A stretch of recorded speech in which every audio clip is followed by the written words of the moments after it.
Hi everyone, hope you're doing well from wherever you're watching this channel, depending on your time zone. Now, yesterday, Gachagua decided to go and fellowship in Madeira, his home constituency, a place where he used to be a member of parliament. And while he got to the church, he addressed himself to some issues to do with the issue of illicit brew. Remember, William Ruto gave Gachagua a mandate and resources to go and fight the illicit brew in Mount Kenya region, because it was costing the whole community. People were consuming a product seems to be poisonous. So bars were closed. Some of these illicit brews were dealt with. It was no longer anywhere in the market. There were specific hours for opening bars. Some were closed completely. Of course, there are those who celebrated the parents and, those who don't drink. But those who drink and those who are in business suffered.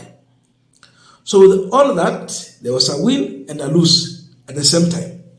But it seemed that finally the bars are now reopened.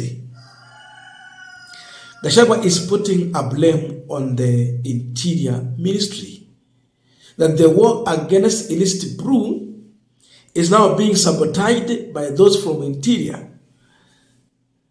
And that's what he said, I quote him: "If you people at Interior think that you want to interfere so that you undermine the deputy president who is leading the war, then you are also interfering or undermining the president."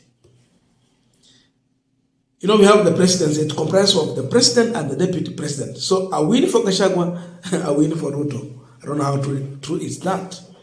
And therefore, a lose for Gachagua, a lose for Ruto. So definitely, according to Gachagua, they are also sabotaging William Ruto. Gachagua has gone further to address William Ruto directly. So I want to listen to him, then we'll go deeper to understand now what is going on in Mount Kenya region. Is it political or what really is happening? Let me say this because it's important that I say so. One of the most successful intervention that has made people very happy in this country and in this region with the government of President William Ruto was a war against illicit brew. Anybody stopping that war or undermining it is setting the president and the government against the people. And if you people at the Interior think that you want to interfere with this very successful program, so that maybe you undermine the deputy president because he's the one who has been leading this war, you are effectively undermining President William Ruto and his administration. And let me say, Mr. President, if you allow overzealous officers at Harambee House with a political scheme to interfere with this war against illicit brew, those people, those officers will set you up against the people. Nao watu watakosanisha rais na wananchi. True or false? Nyinyi mkifikiria mna siasa mnacheza hapo. Ati kwa sababu hii program Rigathi Gachagua ndio anaongoza, amepata umaarufu, ati mfungue zile vilabu zilikuwa zinauza pombe baya, ndio watoto waanze kukufa, mtakuwa mnamhujumu na kumkosea Rais William Ruto na serikali yake. I want to say and I want to advise nikiwa hapa kanisani. Now, definitely this also opened up another debate as far as Gachagua Deputy President Kithure Kindiki, Interior, CS is concerned. You know, at one point, we used to see Gachagua giving orders and directives to police officers during protest. That time, there was no Kithure Kindiki. We never saw his face. We never saw him giving a directive. Even the person who was taking responsibility when people were complaining, it was none other than Gachagua himself. Today, those powers are no longer with Gachagua. So, I see Gachagua now putting a blame on officers, and he mentioned clearly the Interior Office. There is a war between Gachagua and Kithure Kindiki. And this war has someone leading it. We want to look deeper into that, but just a quick request. For those who are watching and you not yet subscribed, please consider subscribing. To our returning subscribers, I must say thank you so much. And again, to all our viewers, please give this video a thumbs up.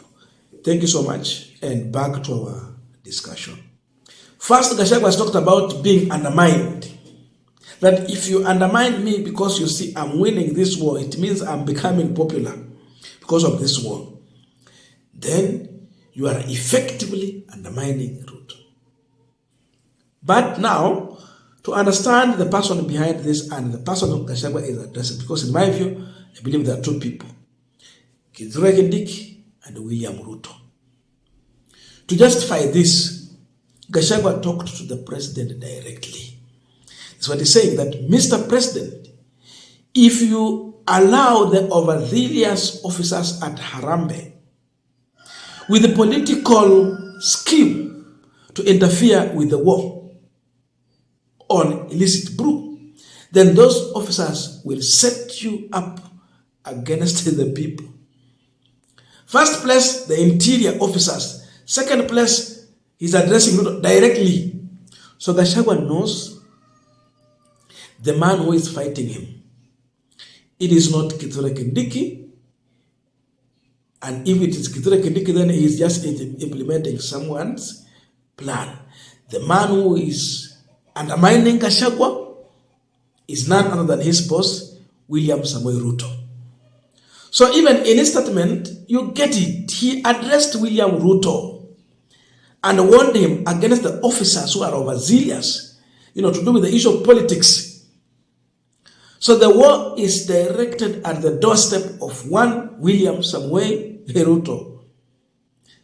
So definitely, the war between Gachagua and William Ruto is not yet over.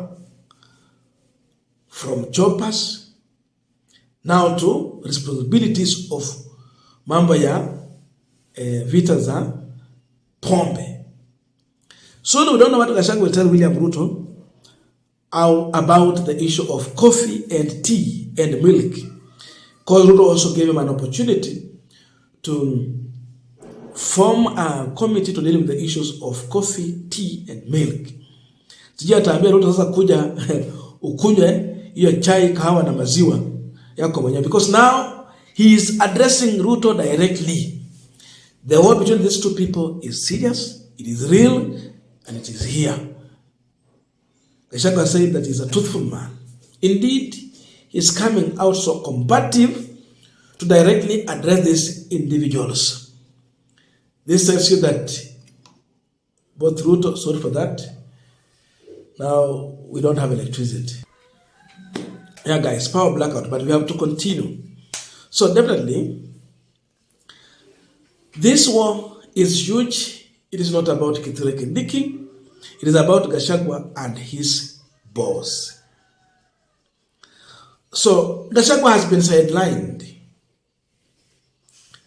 and it is deepening.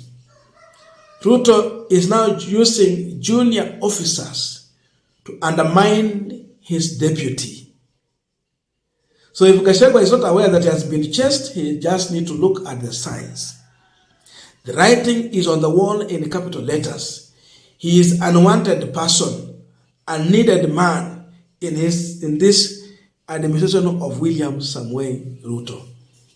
So watu wa pombe sasa Mount Kenya, wale walisema wamepoteza biashara, Saizi labda watasherekea biashara imerudi, lakini wamama sasa wataanza kulia kwamba vijana wanapotelea kwa pombe. Just because people are here to fight, it is all about politics. So the issue of replacing Gachagua with Kithure Kindiki also comes in. That if indeed they have been pushed to a corner deal with Gachagua, Kithure Kindiki comes in the picture. But is that safe for William Ruto? Maybe not. But again, is Gachagua ready to resign? He might not. Why? Because there are a lot of privileges he might use. Therefore, not really easy to make a very informed decision to move from that comfort zone. You go and face off with William Ruto directly. And we said here, if Gachagua want to succeed, first of all, denounce William Ruto, get out of UDA, then come and speak the language of the people. Don't hide on the fence and pretend to be speaking for the people. Come out clear, come out strongly. So the difference between these people is here. It's going to deepen. Ukweli tu mambo, Mheshimiwa William Ruto ataki Gachagua. And is using every means possible. Whenever an opportunity presents itself, he really uses it properly. Mambo ya majani chena nini tena again, they will sabotage it. So any program that was given to Gachagua is going to be sabotaged. Maybe the responsibility will be handed over to another person.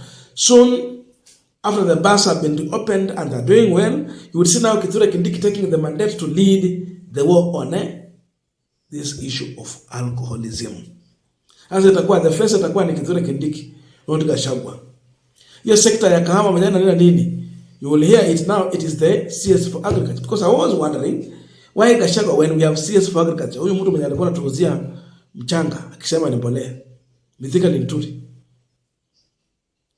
I was wondering, why Gachagua when we have agriculture, which is also a devolved function? Why not use even the governor? Because we can have a coalition of governors from Mount Kenya, they come together for their agricultural development. Naona kifika kwa mambo ya miwa huku Western, you see the Bungoma, Trans Nzoia, and the Kakamega governor, they will come together. Because now, as an economic bloc, that's a backbone of the community. So here, there is divide and rule.